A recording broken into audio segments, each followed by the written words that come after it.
Good morning, everyone. It's still just morning. It's 12:45 here in the UK. So it's just morning, but good evening to those down under and good afternoon for everyone else in between. So after I got off my live stream yesterday, a couple of court orders from Judge Gull came in, but I was tired. I did a 3-hour live stream and I was too peed off to come back live yesterday evening to talk about this. I needed time to, calm down, simmer down, because this is ridiculous. Judge Frances Gull, she doesn't care. She's not even bothered to hide her blatant bias in favor of the prosecution. There's no other way to conceptualize just how she's either blatantly biased or she's just completely bad at her job. I don't know which it is, but to me, this feels like blatant bias. So we're going to read the orders, and I'm going to bring some receipts here. I'm going to bring some receipts. Let's say a few hellos first of all. So we got Karen in the house. I've been to bed. I've been to bed since yesterday's live. Wow. Okay. Well, I hope you're not too tired. Oh, thank you, Mike.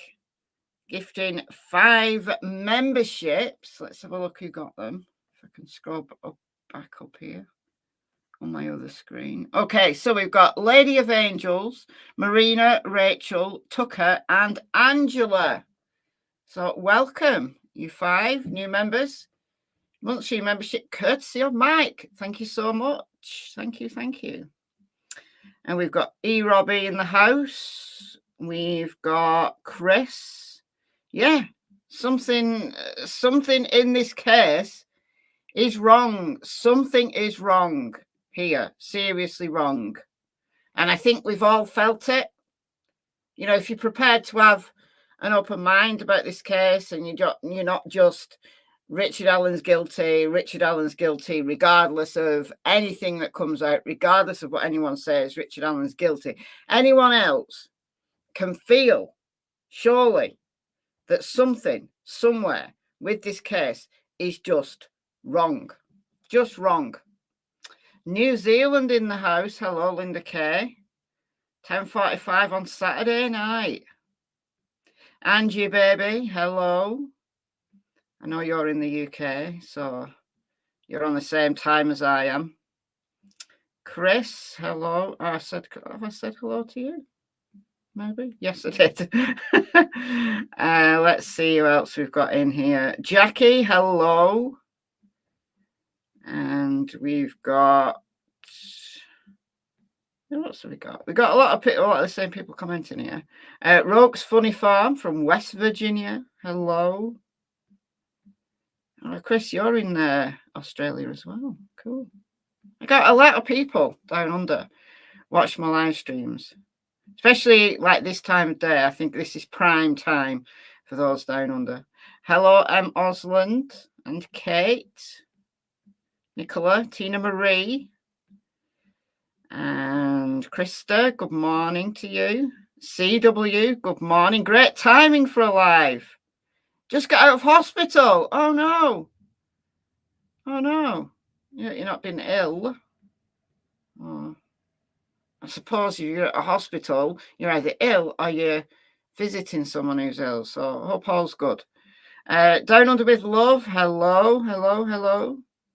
Pearly. Hello. Melissa. Spectrum of Thoughts.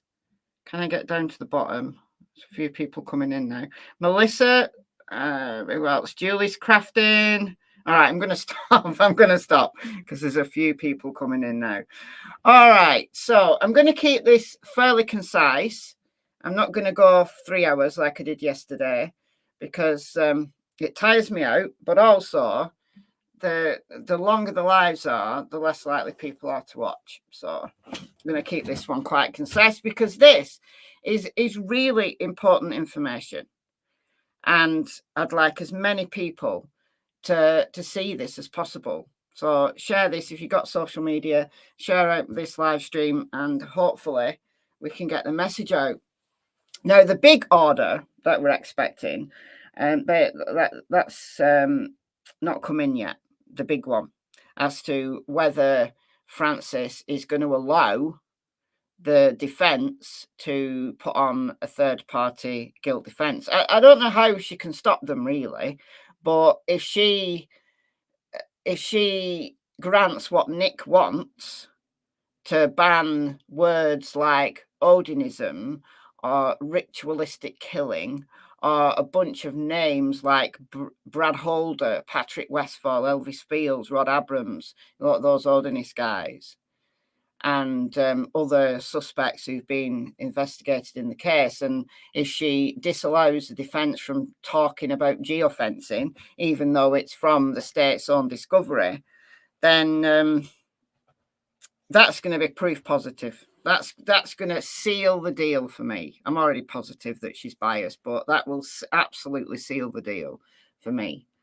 If she tries to curtail the defence from basically putting on the defence of their choice, which they are entitled to do. If she grants Nick's motion, and I don't know, I'll be furious. I'll be absolutely fuming. But these two are bad enough. So let me make this screen a little bit bigger for you here. Right, do that one. All right, so 2 orders came in. What has Gull done now? Wellness people. What has she done? What has she done?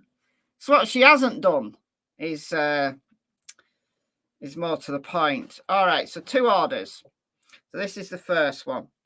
The court, having taken defence's motion to compel discovery, for the state to actually hand over, finally, once and for all, everything they've got, because they've handed loads of stuff over, but key pieces of information seem to have gone missing, or just weren't recorded, or just strange things have happened with key pieces of information that the defence have asked for. So they put in a motion to compel discovery and a motion for sanctions. The prosecution should be sanctioned in some way, like the court has some leeway in the way that they can impose sanctions on the prosecution or either party for not complying with court rules. So she took it under advisement, and then it was discussed at the hearing, the 3-day hearings. So this is from July the 30th. So, having reviewed the submitted exhibits and arguments of counsel, now denies the defendant's motion to compel and motion for sanctions, as the defendant has failed to comply with trial rule 26F. So we're going to have a look at that in a second. Trial rule 26F. And trial rule 26F says that you should seek an informal resolution of discovery disputes. But she's saying that the defence didn't seek an informal remedy. Because they didn't, then they've broken trial rule 26F, and therefore she can deny this. She can say, no, I'm not going to impose any sanctions. However, she has admitted that the prosecution are wrong here. So she said no sanctions. However, this is what the court expects from now on. So she's ordering the state to turn over Sergeant Cecil's report within 10 days. So Christopher Cecil, we've talked about him yesterday. He's the guy who testified at the hearings about Libby's phone. So there's a report that Cecil has apparently done, a new report that the defence hasn't got yet. So she's compelling the prosecution to turn that over, Cecil's report, within 10 days. All right. and that any new discovery be provided within 7 days of receipt of this order. So by the end of next week, the defence should have been given all of the new discovery that the prosecution has in their hands, that they are refusing or in some way just denying just denying to turn it over. The court further orders the parties to exchange a list of trial exhibits by October the 1st, which is fine. That's normal. Because October the 1st, they're going to be 2 weeks out. They're going to be 2 weeks before trial. So that's normal. Right. So let's have a look, shall we, at Trial Rule 26F. Well, here it is. So Indiana Rules of Court Trial Procedure. So if we go down here to Rule 26 and we go down to 26F, here it is. It's very small writing. Can't read it like that. So, informal resolution of discovery disputes. Before any party files any motion or request to compel discovery pursuant to Rule 37, or any motion for protection from discovery pursuant to Rule 26C, or any other discovery motion which seeks to enforce, modify, or limit discovery, the party shall. So this is what they're supposed to do before they put in a motion to the court to ask the judge to compel the other side to hand over discovery.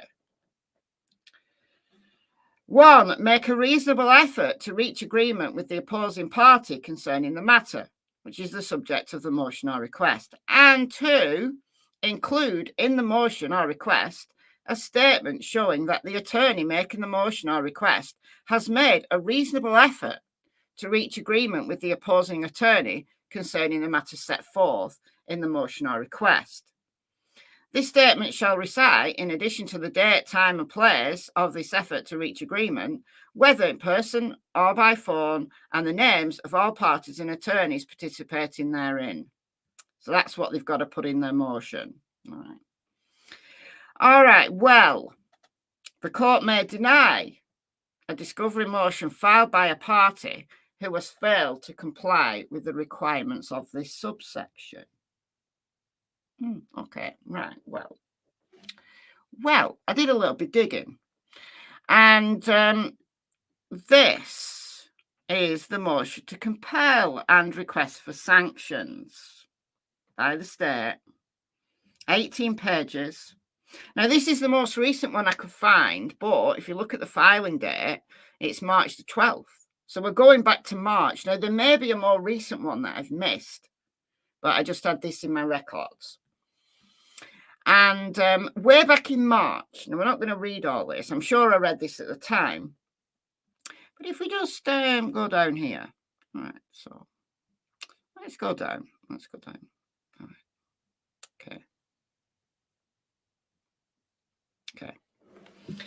To this day, the state of Indiana continues to provide late discovery of items and information that it was required to provide no later than December 14th, 2022, pursuant to local rule. For example, on February 20th, 2024, the defence sent a certified letter.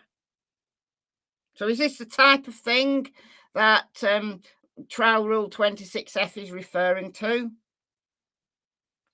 So they sent a certified letter to the prosecutor's office seeking many pieces of evidence, over 20, that the defence believe exists, but it appears that the state of Indiana has failed to turn over the defence. In that certified letter, the defence requested a determination if said evidence exists, and if so, to determine if that evidence has been turned over to the defence, as the defence was unable to locate any of the aforementioned evidence. Okay, so that was all in the certified letter. The state of Indiana did not respond to the letter,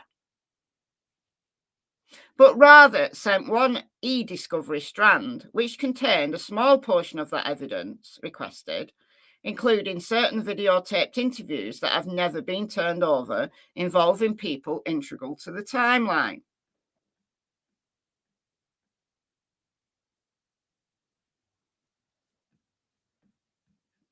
So that's just one example. That's just one example, just flicking through and finding that the defense has tried to communicate with the prosecutor's office via certified letter, and they don't get responses. They just get this trickle of discovery as and when the prosecution feels like sending it over. That's not acceptable. But Trial Rule 26F make a reasonable effort to reach agreement with the opposing party. Well, they've tried. How else can they try? What else are they meant to be? What else are they meant to do? Like literally go and knock on Nick's door and barge their way into Nick's office and start rifling through his filing cabinets? What else are they meant to do? What else? So include in the motion, which we've just read, a statement showing that the attorney making the motion or request has made a reasonable effort to reach agreement. Okay. So shall recite, in addition to the date, time and place of this effort to reach agreement, whether in person or by phone, and the names of all parties and attorneys participating herein. They've done that. This is just one example. So we've got the date, February 20th, 2024. The defence, so collectively the defence, sent a certified letter to the prosecution's office. So we know where the letters come from. We know who it's going to, the prosecutor's office. So Nick, seeking many pieces of evidence. And they did not respond to that letter, but sent one e-discovery strand. So they just trickled something in. I mean, look, if I went through, I could probably pick out more.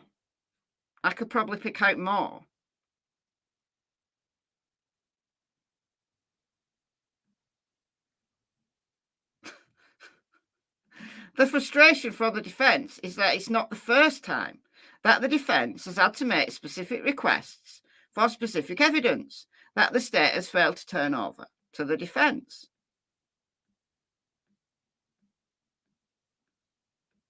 The defence simply does not have the luxury of knowing what relevant / exculpatory evidence the state possesses and has turned over versus what relevant / exculpatory evidence that the state possesses but has failed to turn over.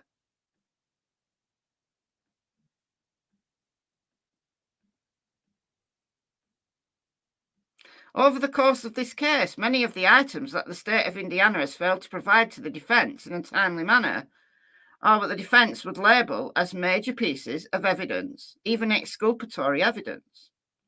Many of the items that the state of Indiana failed to provide to the defence in a timely manner were only provided after the defence had specifically requested the items that the defence, came to learn existed, but the state of Indiana had failed to turn over.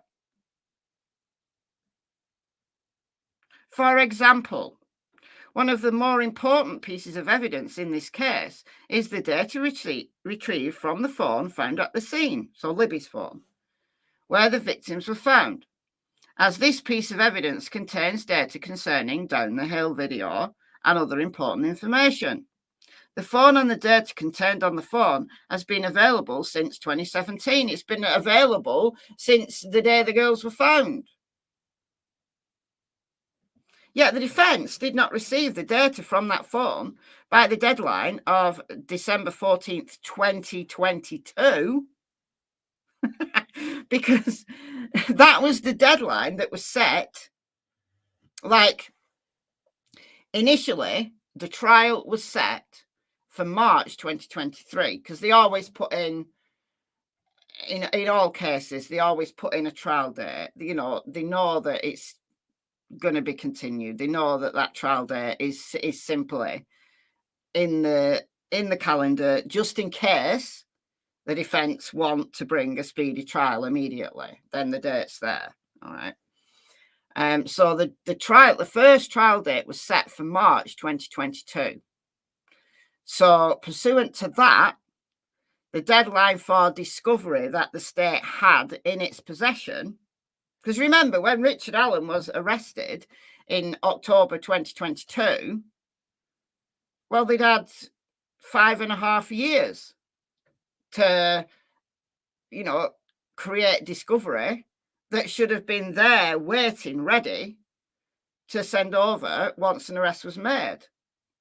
And then the parts of the discovery specific to Richard Allen, well, surely they had the bulk of that as well, because why else would they have arrested Richard Allen if they didn't have any evidence against him? So they should have had discovery like germane to Richard Allen's case. Now, not everything, obviously, because once someone's arrested, the investigation into that person doesn't end, because there's things that they can only get after the arrest. There's things that they can only collect after the arrest or around the time of the arrest. So, you know, things like, I don't know, DNA evidence, things like that will come in later.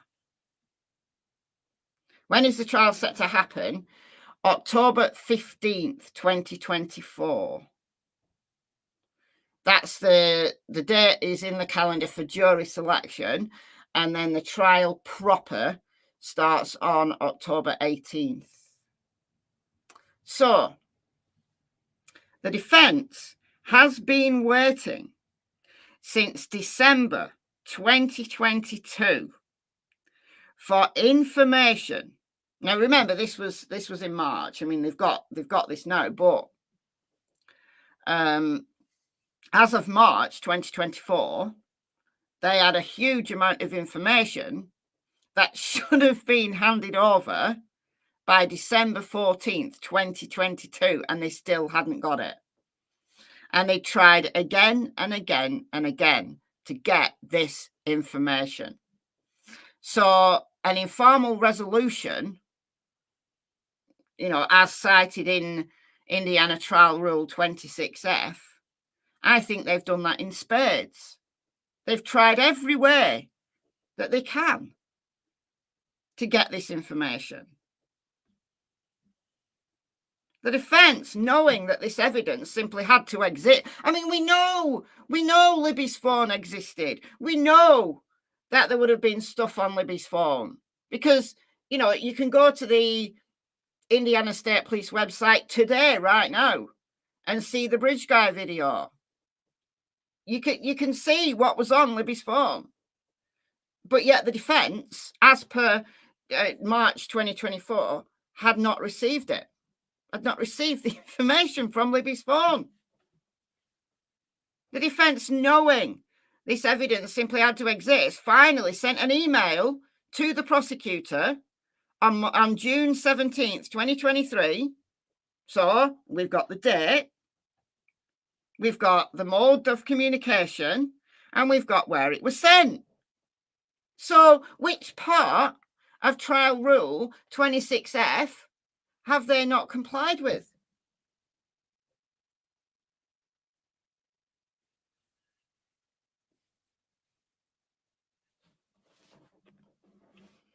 So on June 17th, 2023,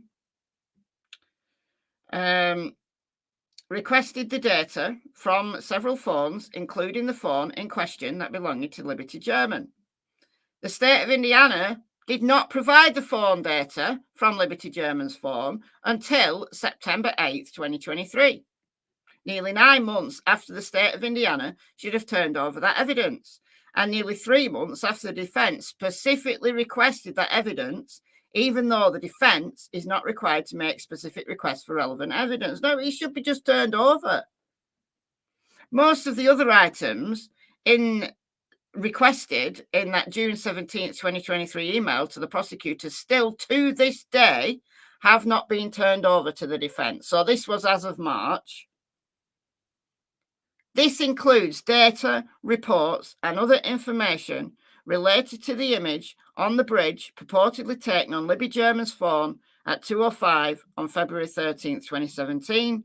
So that's it's like a black and white picture of the bridge, like just looking down the bridge, as well as an image of Abigail Williams walking on the bridge, purportedly taken on Libby German's phone at 2:07.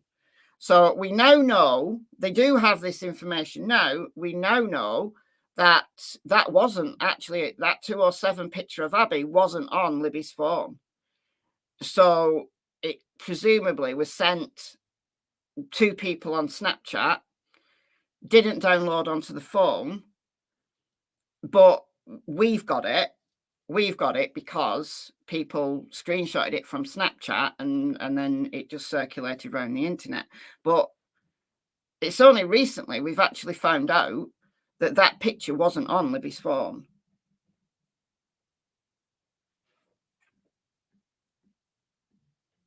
Unbelievable.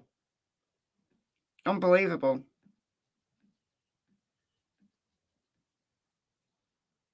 Okay, so on or about September 8th, 2023, nearly a month after said depositions that took place in August, the prosecutor provided a daunting amount of newly discovered evidence, including a letter from Todd Click's lawyer discussing Click's concern, essentially, that the prosecution might be unaware of law enforcement's investigation into Brad Holder, Patrick Westfall, Elvis Fields, and others Click believed were likely involved in the murders. This letter and its contents were highly exculpatory.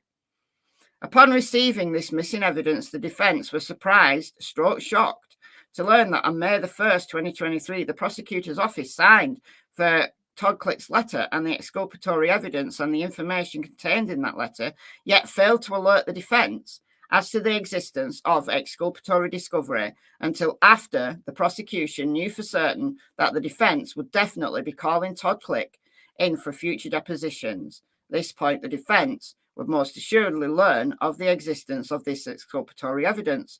McClelland did not turn over the letter and its exculpatory material to the defence until September 8th, 2023. It took McClelland 131 days to turn over this exculpatory evidence, and it was only turned over after McClelland knew that the defence would ultimately find out about the exculpatory evidence. The prosecutor offered no explanation whatsoever as to why he had held on to exculpatory evidence for several months and only provided it to the defence once it became obvious that the defence would learn of the existence of that exculpatory evidence.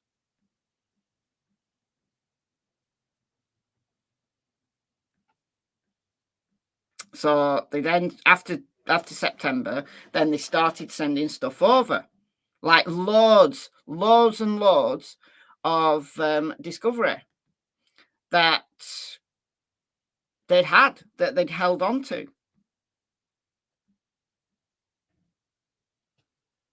I mean, it's just unbelievable. It was apparent that had the defence not alerted the state of Indiana as to their strategy to pursue the ordinist angle, so once again, communication to the prosecutor. So once the prosecution knew that they'd found out about all this ordinary stuff, then they started to send information over. The very last discovered item that the defence received before the prosecutor requested that the defence be kicked off the case was geofencing evidence that the defence believes was received on October 6, 2023. The geofencing evidence was received nearly 10 months after the state was required to turn it over and contained what appeared to be highly exculpatory evidence concerning a variety of important matters, including the phone numbers of multiple people who appear to have been either at the crime scene or within 60 to 100 yards of the crime scene during the very times when the victims were purportedly being murdered, according to the state's timeline provided in the probable cause affidavit. So we've read through all of this. I remember reading this at the time. But the geofencing, like in Nick's own discovery, Nick now wants banning from the trial. Jean, can Click discuss the ordinance at trial? He is not the defence. The defence likely will call Todd Click. However, this is the issue. This is the big issue that I discussed yesterday. So I'll go and watch yesterday's video for all of the details. It's 3 hours long, but, you know, put it on fast speed. You'll get through it quicker. That Nick wants all mention of the Odinists by name and Odinism banning from the trial. This is the biggie that Francis has yet to rule on. That's the biggie. So if she bans like all mention of Odinism and these Odinist suspects, then the defence won't be able to call people like Todd Click. I don't know what would happen. I guess they'd be in contempt of court. But if she bans it, if she agrees with Nick and bans all mention of Odinism from the trial, then no, people like Todd Click won't be able to give evidence. No exculpatory evidence allowed. No. And the geofencing that Nick held on to, which he now says is, geofencing is nonsense. Okay, all right. Well, I'm sure that defence teams of Nick's future cases will remember that. Because if in the future Nick has a case where he wants to use geofencing, well, the defence is just going to say, well, in the Delphi case, you wanted it banned. Why are you bringing it now? Because it's relevant to you. I mean, look, geofencing isn't perfect. It's just an indication of what phones might have been in a certain area at that time. So a certain, fenced in, geo-fenced in area.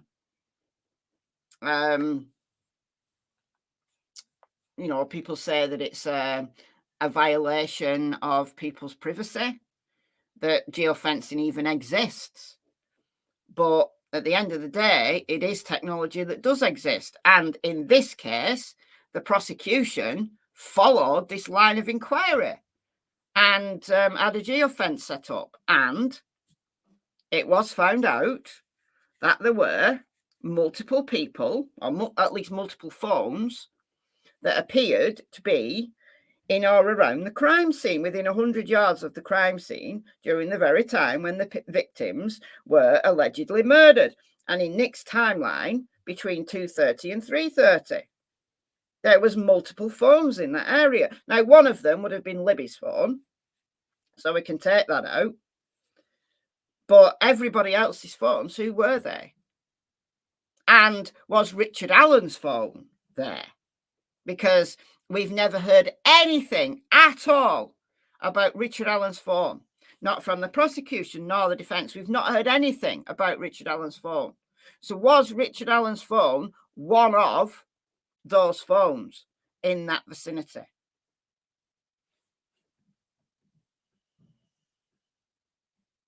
Presumably, Richard Allen's phone wasn't there, because I can guarantee if Richard Allen's phone was inside that geofence and was within 100 yards of the crime scene at the time when the defence, at the time when the prosecution say the murders happened, you can guarantee Nick would put that in every single piece of documentation that he could. And rightly so, because that would be highly inculpatory for Richard Allen. If Richard Allen's phone was there at the time that the murders allegedly took place, then Richard Allen has got a lot to explain. But we've not heard that. Nick's never said that. It's not in the PCA.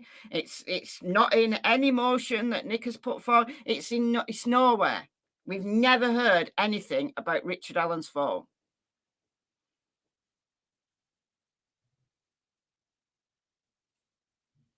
In this late discovery, the defence found a map prepared by someone, presumably law enforcement, that appeared to track the movements of these people in or around the crime scene, the afternoon of December 13th, 2017. That should be February. That should be February 13th.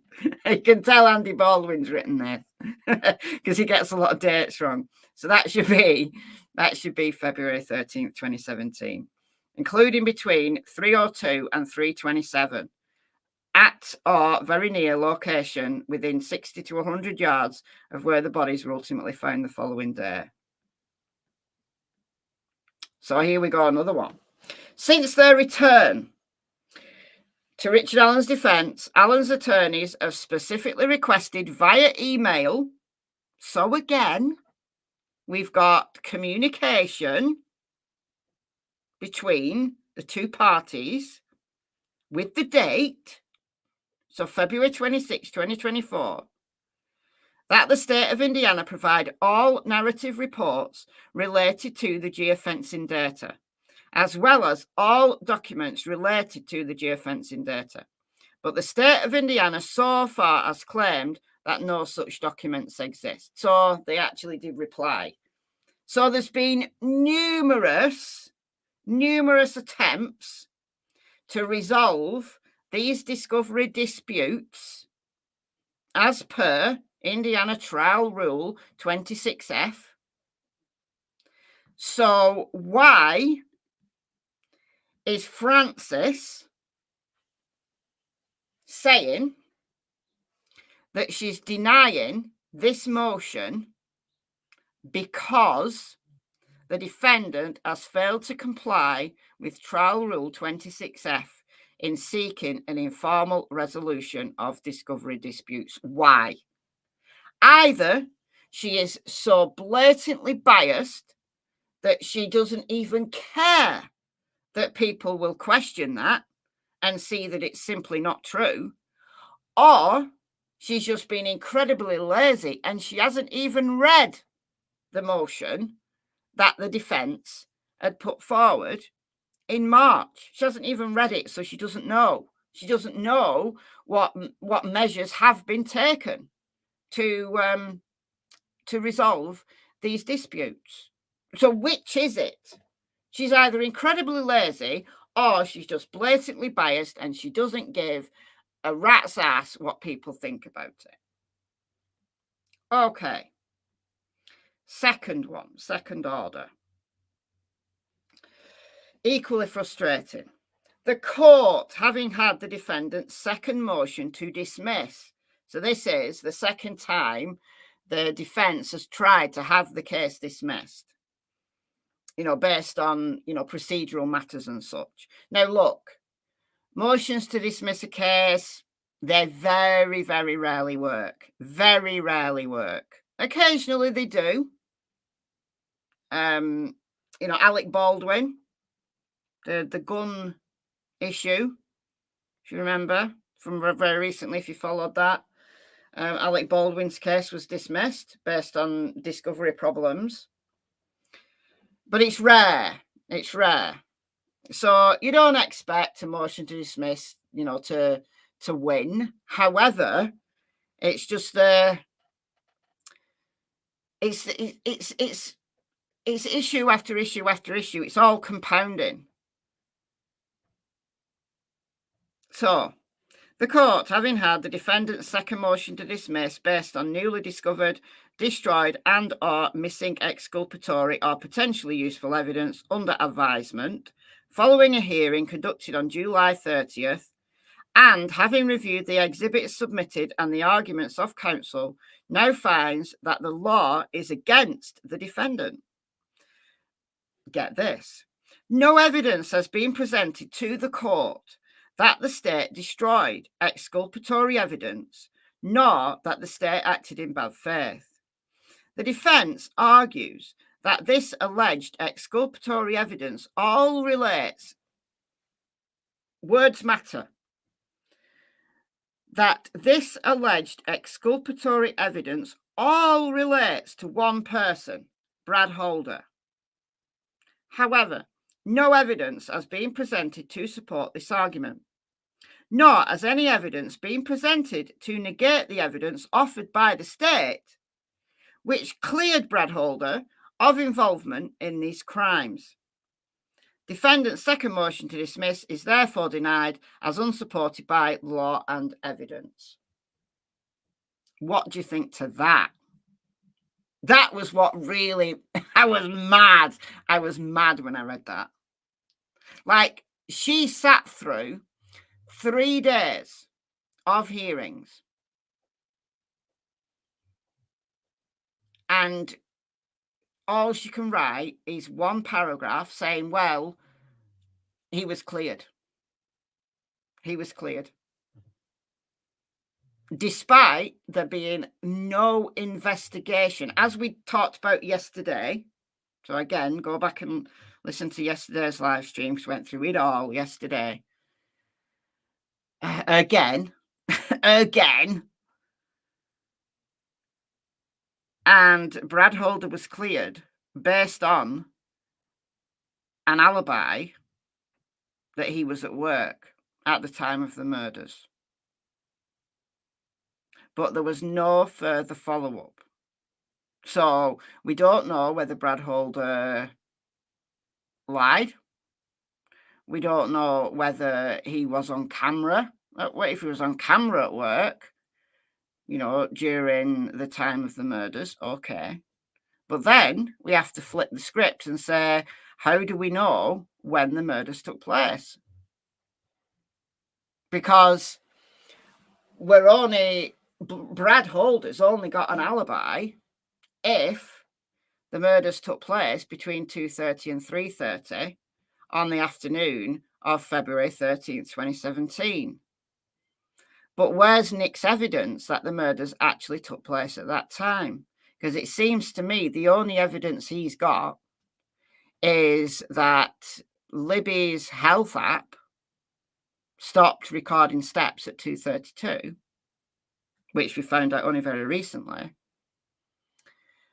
And witness Sarah Carbo saw a bloody and muddy man in a blue coat walking west along County Road North, so about 15 to 20 minutes walk away from the crime scene. You could probably do it in less if you were hurrying up. But at 3:57, she saw this muddy and bloody man in a blue coat. However, we've never seen Sarah Carbo's statement, but presumably it's in discovery. And the defence are saying Sarah Carbo's statement says that she saw a man in a tan coat, not a blue coat, and he was muddy, not bloody, no mention of blood. It was Liggett who put that in to the PCA. So those are the only 2 pieces of evidence that basically pin the murders into that hour time frame. There's nothing else. There's nothing else. So how do we know that Brad Holder has an alibi for the time of the murders? And how do we know? How can she possibly say that we know that he was, Brad Holder is cleared? The evidence offered by the state cleared Brad Holder of involvement in these crimes. Now, that does not bode well for the biggie that we're waiting for, expecting the order to be issued next week sometime, as to whether the defence will be able to put on a third-party guilt defence. That's the biggie. But that doesn't fill me with confidence. That really does not fill me with confidence, because I'm thinking she's going to say it's granted. Nick's motion's granted. I'll be pleasantly surprised if she denies Nick's motion, but based on this, she'll just say, well, these ordinances were cleared. So no, we're not bringing that up at Richard Allen's trial because these ordinances were cleared. Yeah, can honestly scream sometimes when you hear Gull's rules. Yeah. Yeah, that's exactly how I felt. Exactly how I felt. Well, okay. So she's denied this second motion to dismiss. And it's not that she's denied it. We don't expect motions to dismiss to be granted. We don't, especially at this late stage. All right. Like defense teams, they always try it on. Occasionally they're successful, but they always try it. They always try it at a trial. Right? They very often try it at a trial. And, you know, it's all just part of the record. It's part of the procedure. They don't expect to win. But it's what she said. Words matter. Words matter. It's her excuse that has annoyed me so much. That she says here in their second motion to dismiss based on newly discovered blah, blah, blah. The defence argues that this alleged exculpatory evidence all relates to one person, Brad Holder. Okay, all right, well, don't say I never bring receipts. Here is the motion. Defendant's second motion to dismiss based upon newly discovered, destroyed and or missing exculpatory or potentially useful evidence. So, words matter. She said that their entire argument, the defence's entire argument, is based on one person, Brad Holder. All right, let's just flick through this. I will have read this into the record on my channel when this came out. This was May 20th. Okay.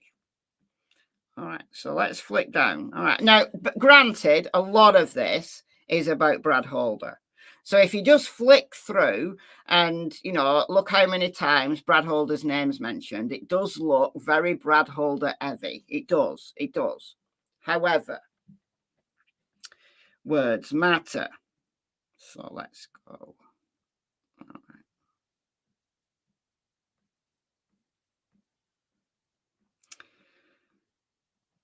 Okay, so this is where Brad Holder starts. So Brad Holder's missing phone extraction data. Okay, so a lot of that is about Brad Holder. But the details within it, it's very detailed. A lot of detail here that give you pause for thought.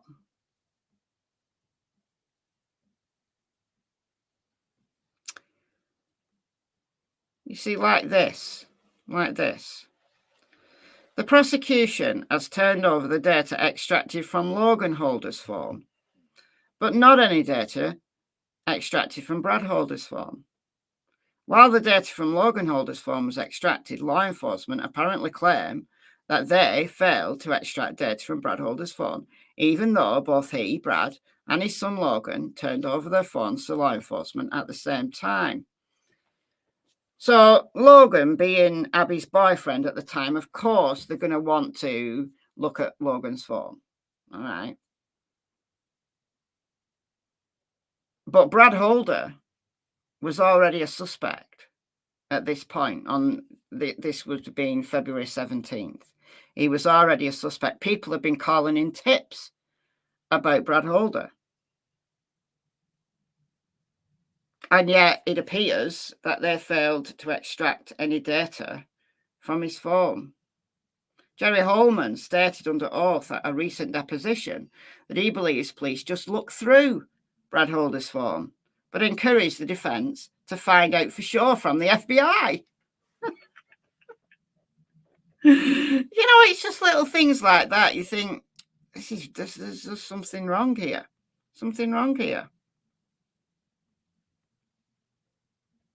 Brad Holder was a suspect within days of the murder, certainly on February 17th, when Holder was interviewed at the Delphi police station, turned over his phone to law enforcement. State Police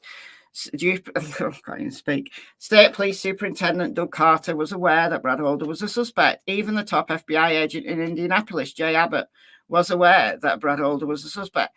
But and Logan Holder, who did have his phone extracted, was not mentioned as a suspect. It's just bizarre. You can't blame the defense for you know, thinking that there's something really wrong here. But it is very Brad Holder heavy. So let's keep going. Let's just keep going though. Just keep going though. Because, you know, Frank could say, yeah, he was a suspect in the early days. However, March the 1st, they cleared him. Yeah, March the 1st, they cleared him.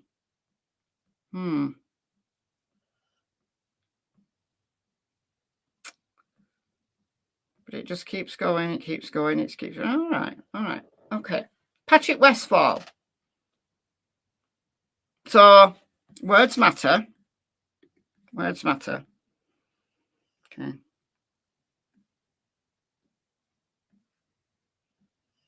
The defence argues that this alleged exculpatory evidence all relates to one person, Brad Holder. Did Gull deny the third-party defence? We don't know yet, Yaya.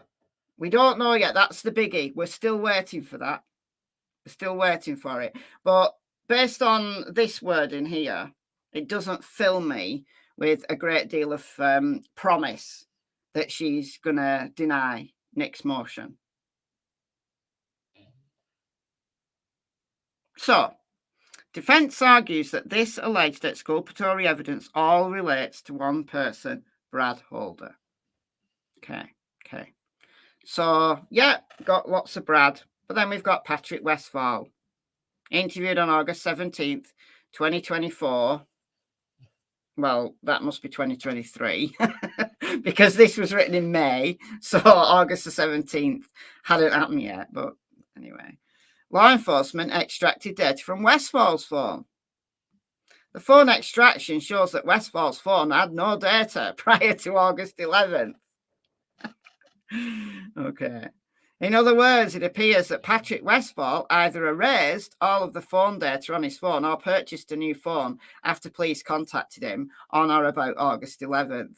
So the police contact him on August 11th, and oh, look, there's no data at all on his phone before August 11th. Oh, dear. All right. When Jerry Holman was confronted with the fact that Patrick Holder, come on, Andy, get it together. Patrick Westphal likely erased or attempted to hide his phone data from the state police. Holman claimed he found nothing unusual, saying people erase things all the time. What, everything? You completely erase your entire phone all the time. You might delete the odd picture, or you might, I don't know, delete some videos because your data's full on your phone. But you don't delete your entire phone. You don't think that's odd? This guy, Jerry Holman, he's a lieutenant now with the interstate police, and he doesn't think there's anything strange about somebody having zero data on their phone from before the date that the police call you. Come on now. Look, Jerry, he's either extremely naive or he's lying. That's insane. That's insane. Later, Holman stated he found nothing suspicious about Patrick Westphal. Yeah, whatever. All right, Patrick Westphal. So we go back to Holder for a bit. So you can kind of forgive Fran for thinking this is all about Brad Holder. But again, she hasn't read it. She hasn't read it. She hasn't read it. And I kind of think, why do the defense focus so much on Holder? Because in my opinion, Westphal and Fields are just as suspect, if not more so, than Brad Holder.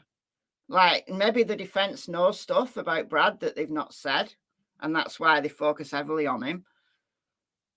But Westphal does not have an alibi. Like, we could say, all right, if the murders did happen between 2:30 and 3:30 on the afternoon of February 13th, if Nick can absolutely prove that the murders took place then okay, Brad Holder has an alibi. Yeah, just like Stephen Stearns. Stephen Stearns factory resets his phone, but backs everything up on a flaming Google. So they just log into his Google account and there's all these pictures and videos and ridiculous. But if Stephen Stearns had been interviewed by Jerry Holman, Stephen Stearns would be free. No, because Jerry Holman doesn't think there's anything strange about people just deleting everything off their phone. So they'd be like, oh, all right, you deleted everything off your phone. Oh, well, that's all right. There's nothing strange about that. Be on your way, Stefan, please. Come on. Come on now. Come on now. But yeah, if the murders actually, and Nick can prove, actually took place between 2:30 and 3:30 on February 13th, then Brad Holder's in the clear. Assuming that his, his work record has been thoroughly checked and he actually was there. But Westfall does not have an alibi. Does not have an alibi. He said he was at home all day with his son. Well, prove it. Did anybody try to, prove that Westfall was actually there in Delphi, literally a few minutes away from the crime scene? And Elvis Fields, like as we talked about yesterday, Elvis Fields says he was at home all day. However, Elvis Fields' friends said that he was with them at the hospital in Muncie. Come on. Come on. And Elvis Fields actually confessed. Oh, dear. All right. Okay. Moving on. So, again, we're all about Holder. So, you can forgive her for thinking that this is all about Holder. But there's more. There's more. There's more. All right. So, the exculpatory nature of the missing evidence. So, as of May, this is what was missing. The exculpatory nature of the missing evidence. Currently, the list of missing evidence that the prosecution has not turned over to the defence includes the following: video of Brad Holder's first interview, February 17th. Well, we now know that it didn't record. We now know that is missing due to technical difficulties at Delphi Police Department. So we know that does not exist. Video of Logan Holder's interview, February 17th. That doesn't exist either. Data from Brad Holder's phone extraction. Well, Jerry Holman says, oh, we just looked through his phone. We didn't do anything with it. Video from Brad Holder's second interview at Logansport PD. Audio from Brad Holder's second interview. Any reports, notes, or documents concerning Brad Holder's second interview. Mimicked crime scene photos observed by Trooper Purdy based on Brad Holder's social media. Images Ryan Brusher sent to Trooper Winters. Okay. All right. We've also got currently the list of evidence that the prosecution failed to turn over to the defence until the defence requested that prosecution turned it over. Includes Todd Click's letter, multiple Elvis Fields interviews, Rod Abrams interviews, multiple Johnny Messer interviews, multiple Tanner Hornaday interviews, Ned Smith interview, and Libby German phone dump.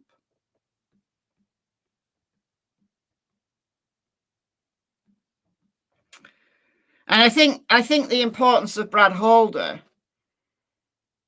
is and that close relationship with Patrick Westfall has become even more pertinent since we've learned that Abby actually visited Patrick Westfall's house with Brad Holder and Logan Holder. So that puts Abby actually in direct contact with both Brad Holder and Patrick Westfall.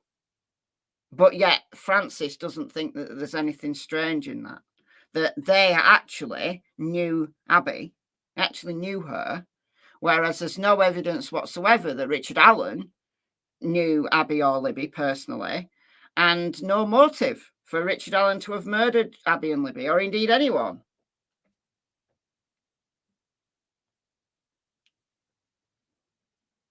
Yeah, Nick's feverishly writing a motion to keep all law enforcement's screw-ups out of court. Absolutely. Absolutely.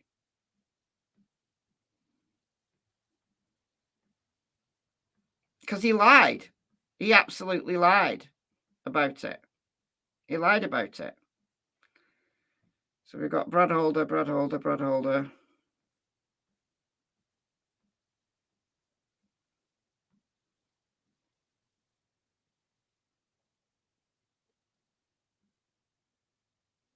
The missing stroke destroyed evidence is exculpatory, but even if the court disagrees, the court should find the missing destroyed evidence as potentially useful and dismiss charges.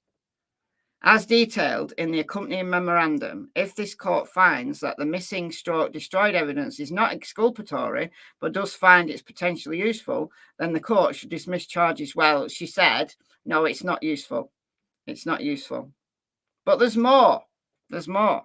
Provided below are a few facts that supports the defence contention that law enforcement has acted in bad faith or intentionally lost or destroyed evidence. So this is not related to Brad Holder. So she's obviously not got this far, because most of up to page 12 is Brad Holder with some Patrick Westfall. All right. So missing portions of vital video from Jerry Holman's interrogation of Richard Allen. So nothing to do with Brad Holder, nothing to do with Odin. This is Jerry Holman versus Richard Allen. Jerry Holman interrogated Richard Allen on October 26, 2022, and said interrogation was videotaped. However, the first few minutes of the interrogations are inexplicably missing. So why is the first few minutes of that interview missing? Did he forget to turn the recorder on? Possibly. Human error. But is it actually missing because Jerry wants to deny the fact that he didn't read Richard Allen his Miranda rights? So he's just, deleted the few minutes, because he could then say, well, I did read him his rights. I just forgot to turn the recorder on. Or, it was a technological failure and the first few minutes just didn't record for whatever reason. The missing portion of the video, according to Jerry Holman, would have shown Holman discussing Richard Allen's Miranda rights and the freedom to leave the room, both important concepts that might support the legality or illegality of Holman's interrogation. No explanation exists as to why the only portion of the videotaped interrogation that is missing is the crucial beginning of the interrogation. The missing video supports the defence contention that Holman knew he had screwed up and therefore edited out the first few minutes of the interrogation to avoid the statement being suppressed. Well, to avoid the entire interrogation from being suppressed. As happened recently in the Chad Doorman case. Now, I know he's pled out now, but before he pled out, his confession was thrown out. It was thrown out. It was suppressed because they hadn't read Chad Doorman his rights. So the entire confession had to go.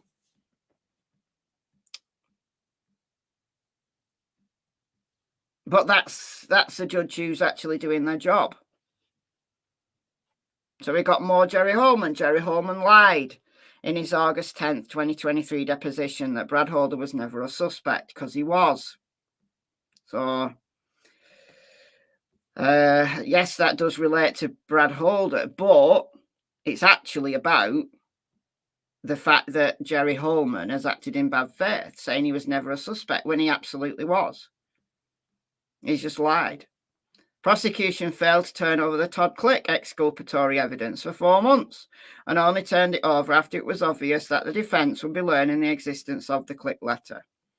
So again, that's not specific to Brad Holder. Yes, it's related to the ordinance. Contained in the Click letter was evidence that 3 law enforcement officers who investigated the case believed that third-party suspects Brad Holder, Patrick Westfall and Elvis Fields were involved in the murders, and Click's belief that the evidence supporting their involvement in the murders was much more compelling than the evidence against Richard Allen. The prosecution failed to turn over exculpatory evidence contained in several videotape statements until after the prosecution knew that the defence would soon learn of their existence, as we heard earlier. Purdue professor. All right, let's talk about the Purdue professor and the shenanigans that went on there, with Nick saying, oh, we're never going to find out who the Purdue professor was. And then, hey presto, they found out who the Purdue professor was. I mean, it's just insane. The prosecution and law enforcement attempted to conceal the identity of a Purdue professor whose testimony contradicted the sworn statement of Jerry Holman. So this is not particular to Brad Holder. This is about the crime scene. This matter had been detailed in Franks 1, 2, and 3, and in various other pleadings previously filed. At his August 10th, 2023 deposition, Jerry Holman stated under oath that part of the reason that law enforcement ruled out that persons practicing Odinism or some type of cult had committed the murders was because a Purdue professor had ruled out such a possibility. However, after reviewing the Purdue professor's report, prepared on or about March 1st, 2017, as well as listening to the Purdue professor's September 19th, 2023 interview, because Holman had to go and interview him again. Holman had to go and interview him once he realised that the defence were on the case. He had to go and interview him. It was determined that the Purdue professor never made such a claim as Jerry Holman stated in his deposition. Furthermore, at his deposition, the Purdue professor, Jeffrey Turco, specifically denied that he'd ever made the very statements that Holman attributed to Turco. Additionally, the prosecution told the defence in a September 6, 2023 email that the identity of the Purdue professor was still unknown and may never be found. This was untrue, as Jerry Holman had already learned of Jeffrey Turco's name weeks earlier. I mean, it's just crazy. Come on. So that's Turco. The attempt of law enforcement and the prosecutor to conceal the identity of the Purdue professor is further evidence of intentionality in attempting to conceal evidence and or of bad faith. It absolutely is. If there's any example of trying to whitewash over certain details, it's this one. And it's totally bad faith. Totally. And then we've got Libby's phone. So again, nothing to do with Brad Holder. She's not read this. She's flipped through it. She's seen Brad Holder in the first half of this motion. Yeah, it's Brad Holder heavy with some Patrick Westfall. But there's so much more in this that she has completely and totally ignored. Totally ignored. The prosecution failed to turn over one of the key pieces of evidence for nearly 9 months, and then only after the defence kept requesting prosecution for the same. Key piece of evidence, Libby's phone data extraction. Prosecution and law enforcement have possessed the evidence of 5 years prior to Richard Allen's arrest, and therefore should have been able to provide the evidence immediately to the defence. Yeah, they should have been able to turn that over like the first thing. It should be number 1 in the discovery. However, the defence did not receive the evidence until September 8th, 2023, almost 9 months later than they required under criminal rule. After the defence had a chance to review said data from the phone, it was determined that exculpatory evidence existed in the phone that did not support law enforcement's timeline and supports that third-party suspects were involved in the murders. Now, don't know what exactly, but the failure of law enforcement to turn over Libby German's phone for nearly 9 months, therefore concealing exculpatory evidence the defence could have explored from the beginning of their representation, is further evidence of intentionality in attempting to conceal evidence and/or evidence of bad faith. Totally. 100%. Thank you, Leads with Love. Thank you so much for the $16. That's very kind of you. Thank you. Thank you. The answer is in that phone. It is. It absolutely is. I did a live stream the other day saying the answer is Libby's phone. It is. It totally is. Law enforcement concealed the Blotcher report until April 26, 2024. State of Indiana turned over a report from Stephen Mullin concerning the findings of Sergeant Mitch Blotcher. I don't know how to say his name. Blocker, maybe? From the Indiana State Police. Contained in the body of that report was exculpatory information concerning ping information that supports that on February 13th, the victims were not located at the same scene as they were found on February 14th. So again, nothing to do with Brad Holder. This is to do with phone ping data. The failure of law enforcement in turning over this report for well over 1 year beyond the prosecution was required to turn it over, and only after the defence sent a certified letter and filed a motion to compel and for sanctions, which we just discussed that earlier. So if you've just come in, just rewind to the first part of this live. We've just discussed this. It's further evidence of intentionality in attempting to conceal evidence and/or evidence of bad faith. Tobe Leesenby contradicted the sworn statements of both Jerry Holman and Tony Liggett concerning the number of people involved in the murders. Good old Tobe. Good old Tobe with his tash. With his mustache. This matter is detailed in Frank's 1, which I can assure you Francis didn't read. Instead of getting on with it and just reading it and watching all the exhibits and filing through it all. No, instead of doing that work, she just disqualified the attorneys. Purple AJ, thank you so much. Absolute superstar. 10 memberships. Hold on, it's still scrolling. I've got to try and stop it scrolling. Okay. Hey, we got R&M Productions. Way, go and check out R&M Productions. I'm halfway through your live from last night, overnight my time. So I'm on the replay crew. I'm not all the way through it yet. Ems, Sabina, Colette, Evie, Maggie, Vaughn, Donna, A's, Incognito. What else have we got? Maybe we've got some more. Oh, it's jumped. Hey, Leads with Love. Another 10 memberships. All right. So we got Sherry, Peachy, Ray, Kerry, Steffi, Smirky, Carrie, Carla, Mendy, and Connie. Welcome. That's 20 new memberships in like a minute. Thank you so much, Leave with Love. And the wonderful Purple AJ. You are so kind. So welcome. 20 new members. And we've also got a super chat. Whoop, whoop. Let's have a look here. Oh, this computer annoys me. All right. We got Jean. Thank you for the €10. Oh, thank you. Best true crime channel for the facts. Oh, thank you. Maybe one of the best. There are some spectacularly good YouTubers who just focus on facts, and I don't necessarily agree with what people say, but they're fact based, and it's that food for thought that I like. So there's loads of good ones.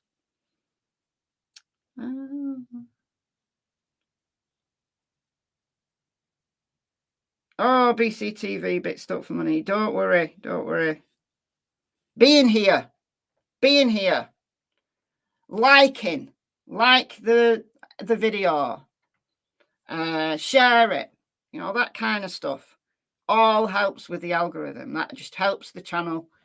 It helps the channel grow. It helps getting new people in.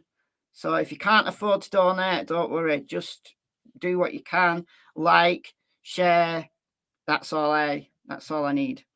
Oni Grand's member for 13 months. Whoop, whoop. That's 2.5 years. Definitely one of the OGs. And we've got Jean Harrington, who's getting up there as well. Member for 13 months. Thank you so much. All right. So Tobe contradicts the sworn testimony of both Jerry and Tony concerning the number of people involved in the murders. Detailed in Frank Swan, both Liggett and Holman testified under oath that only one person, Richard Allen, was involved in the murder of the victims. This proclamation under oath by Liggett and Holman would negate the defence's contention that evidence supports that multiple people involved in organism were involved in the murders. However, when Tobe Leesenby was deposed, he stated under oath that Tony Liggett actually believed multiple people were involved in the murders. They all did. That was the reason why the PCA was put under seal. We talked about that as well recently. All of this is starting to come together. You know, I'll play you a clip from Doug Carter in a minute. However, when Tobe was deposed, stated under oath, Tony believed multiple people were involved in the murders.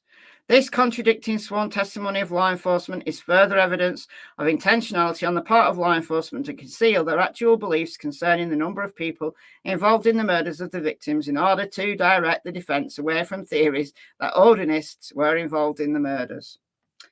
Sandra, member for 26 months. Hey up to you as well.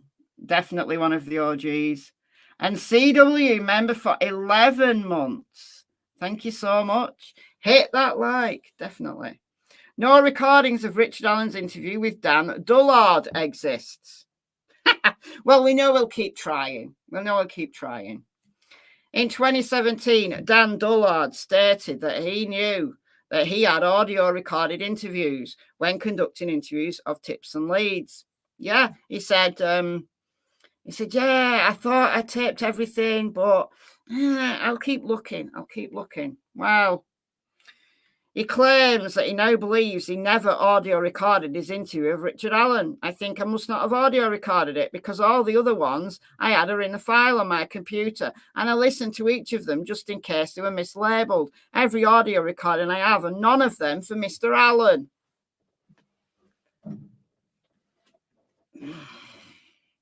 This interview is crucial, as what Dullard claimed Allen told him helped establish the timeline used to secure a search warrant and to arrest Allen. The defense believed that Richard Allen was tape recorded and that the missing tape supports intentionality on the part of law enforcement and are evidence of bad faith. Yeah, what else can you conclude? You can't prove it, though. That's the thing. You just can feel it. You can feel it in your bones that something is really, really wrong here. Missing minute crime scene image. Oh yeah, that was Holder, Brad Holder. So yeah, lots of Holder, but key information that was it was an attempt to hold the defense back. It was an attempt to conceal as much as they could, thinking that they got away with it, and then having to give it up when they knew that the game was up. And it's bad faith. There's no other explanation than it's bad faith. So for her, Gull, to say No evidence has been presented to the court that the state destroyed exculpatory evidence, nor that the state acted in bad faith. What would you call it then? What would you call it then? The defence argues that this exculpatory evidence all relates to one person, but hold on, no, they didn't say that. I bet Andy's there right now. I bet he's there, tapping away with his next motion, getting the dates wrong. Going, no, we didn't just talk about Brad Holder. Absolutely infuriating. Infuriating.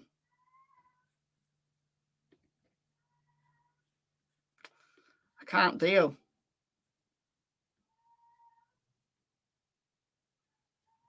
Yeah, sounds like Richard Allen's being stitched up like a kipper. Yeah. Look, if he hadn't have come forward, in February, right, what was it, February 16th, something like that, he came forward, February 17th, maybe. Just to say I was on the trails that day, they'd have never known that he existed. They'd have never known that Richard Allen existed. I mean, everybody knew him because he worked at CVS. So people knew him by sight. But he would never have been on the radar. He'd have never have been in the system. So I don't know what the moral of the story is. You know, don't come forward to try to assist the police because you never know. You never know how corrupt they are. You don't want to think like that, do you? You know, if a crime happens in your local, you know, in your neighborhood and you were there, or you thought you saw something, or you don't want to come forward now just in case you end up like Richard Allen.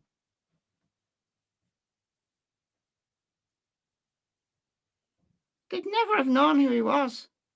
They'd never have found him because no DNA at the scene that would link Richard Allen, no fingerprints that would link Richard Allen, nothing apart from an unspent round, which they seem to be focusing their entire case on.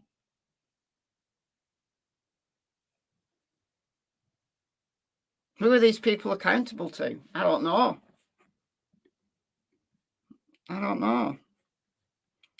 Let's play this Doug Carter clip here. I've been listening to some old videos.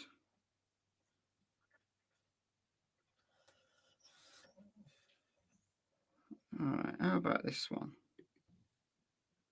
Do you think Mr. Allen is the man on the bridge? Let's listen to this one. Do you think Mr. Allen is the man on that bridge? The judge signed a probable cause affidavit for the arrest of him. I can't wait to tell the story, but today's not the day. When do you think you can tell that story? We're going to let the courts decide. So this was October 31st. This was after the press conference, after the big press conference, where he was like, today's the day. Sniff, sniff, sniff. And he was, today's the day. Actually, last Friday was the day. And then, but today's not the day to hear about the details. Today is not the day. So this reporter caught him after that. In other words, let them decide when they can release that PC. Well, and then even then, remember, even then, when the PC is released, due process is still a piece of all this puzzle. And this isn't over until it's over. And that's with the conviction of him. Are you confident this is your guy? The judge signed the probable cause affidavit for the arrest of Richard Allen for 2 counts of murder. Yes. Do you think there are other people involved? I'm not going to go there. There's still speculation out there that investigators should still continue to look, even though he's passed away, at Ron Logan, where the bodies were found. We're going to keep doing what we've done until there's nothing left for us to do. We're going to keep doing it. Right. So he's not going to go there about other people potentially involved. He's not going to go there. Well, Except he did go there. Hold on.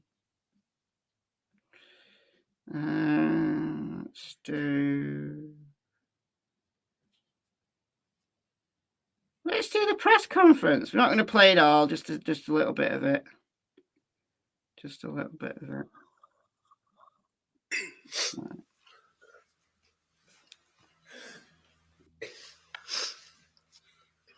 Today is not a day to celebrate,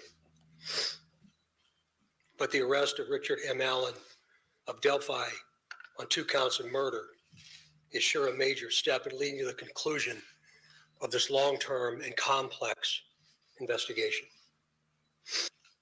Stop sniffing! Somebody give him a tissue. What's up with him? Has he got a cold? Get a hanky, yeah? First, I'd like to speak directly to Anna, Mike. Becky Kelsey includes our nation, and even many last Friday was the day. And an arrest has been made. Thanks to literally hundreds of media outlets that have been steadfast in reporting and keeping the memories of Abby and Libby front and center. You all have provided inspiration and support, even while oftentimes frustrated with us and me.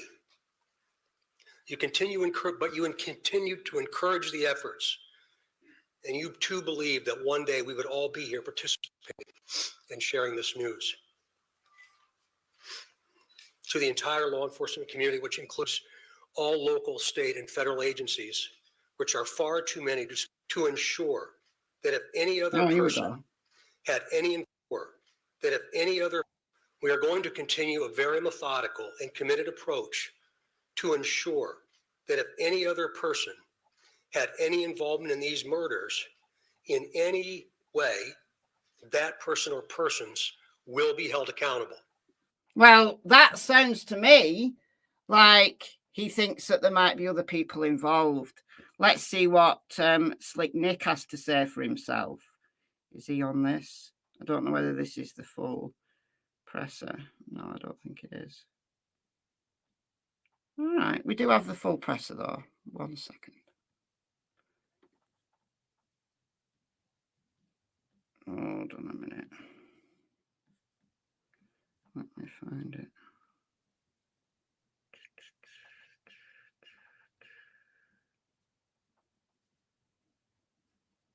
Here we go. Oh, thank you, R&M. Thank you so much for the $9.99.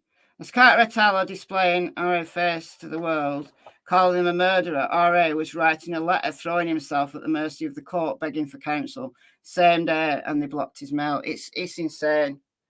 It's absolutely insane. Unbelievable.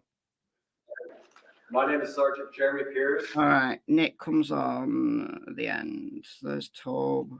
There he is. Let's listen to Nick. Here we go. Here's Nick. Here's the slickness himself. Here he is. Welcome, everybody. My name is Nicholas McClellan. I'm the Carroll County prosecutor. And before we get started, I want to reiterate some of the things that Sheriff Lesenby and Superintendent Carter stated. I first want to thank both of them. They've been a great support to my office throughout this investigation. They've always been there for a phone call and always been willing to help a hand or a line of assistance to me and my office during this investigation. I want to thank the team behind me. This is the Homicide Task Force team that we've put together. Don't want to listen to you. Thank them. Me and Libby went missing. One of those dates was last Friday, October 28, 2022. At that time, we had gathered evidence to formulate a PC that we submitted to the court, and the judge did find probable cause for an arrest of Richard Allen. He's been charged with 2 counts of murder for the murder of Abigail Williams and Liberty German. This investigation is still very ongoing. We're keeping the tip line open, the tip email open. We encourage everybody to continue to call in tips, not only about Richard Allen, but about any other person that you may have. Why would you say that? Why would you say? I mean, you might keep the tip line open because you've got probable cause.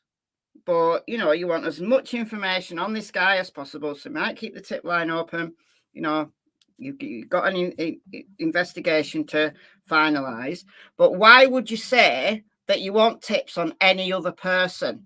Why would you say that if you didn't believe that there were other people involved? Why would you say that if you thought you got your man?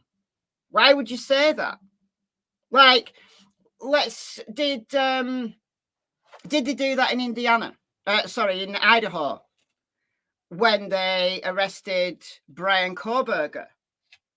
Did they say, well, you know, we other people might be involved. We're gonna, you know, keep ringing in.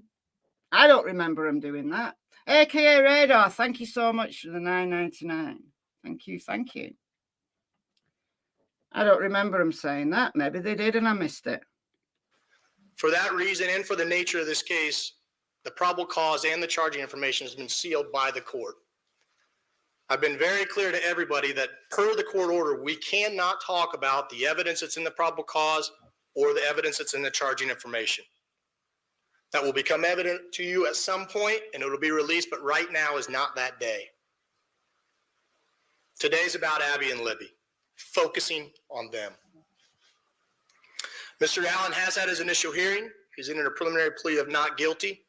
The matter's been set for a pretrial on January 13th at 9 a.m., 2023, and a trial date of March 20th, 2023 at 9 a.m. So that was the date, March 20th, 2023. And he was meant to hand over all the discovery that they had on the investigation, the majority of which should have been done way sooner. But the deadline was December 14th, 2022. So why is there still wrangling about discovery? Why has this man now been court ordered to hand over the Cecil report regarding the phone, the new phone extraction evidence, and everything else that he might have within 7 days? Why? Why? Don't want to see his face anymore. Why? See.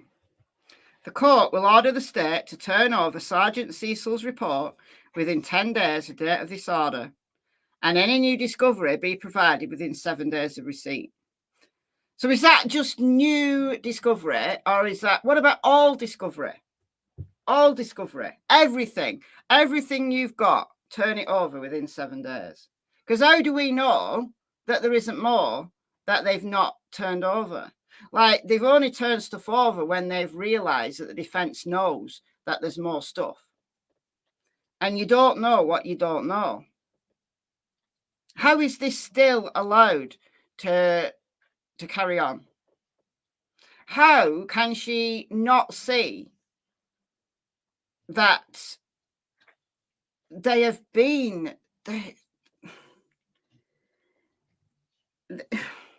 I've no words. How can she not see that sanctions are warranted?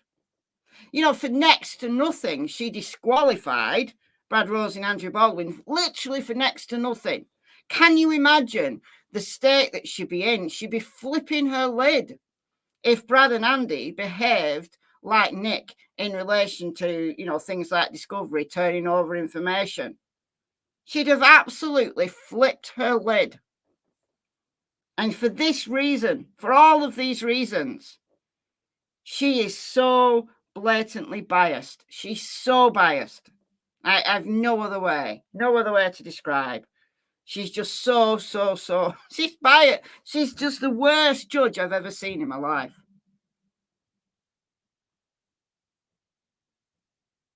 Worst judge I've ever seen in my life.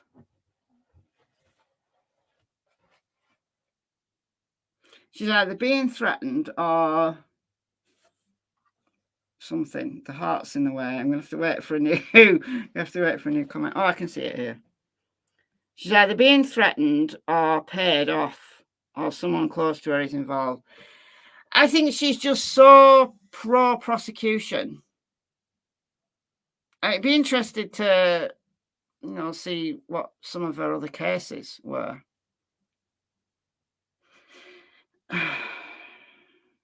What's going to happen with jury selection? Oh, Lord only knows what's going to happen with jury selection. It's going to be an absolute shit show.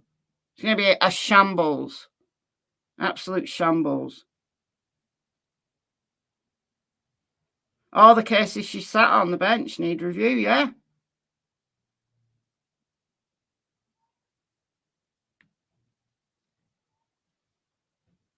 She's just lazy. Lazy, pro-prosecution, jaded, all of the above. All of the above. All of the above. I truly believe that she doesn't read defence motions. She probably doesn't read any of them. She probably just does a little call to Nick. Ex parte, off the record. Anyway, I'm going to go. I said I wasn't going to be on too long because keep it short, keep it concise. More people are going to watch. But share my stuff if you can. If you've got social media, get the word out that there's more nonsense going on in Delphi. So I'm expecting the next order, which is going to be the biggie, coming next week, given that these two have come in. No, it can't be that much longer. And I'm not very positive, I have to say. What a weirdo he is. Yeah, he is. He's a weirdo. Gull is being advised under protection. Who knows? Anything. Look, anything is possible at this point. Anything is possible.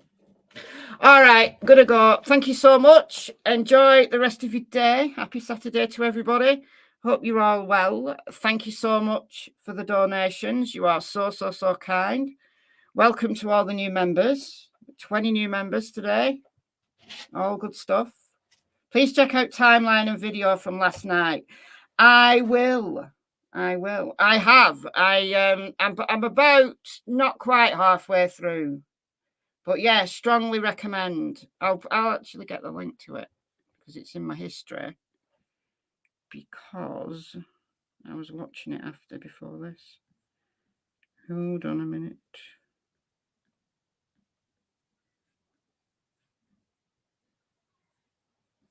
Here we go. All right, so it's called Friday Night Live.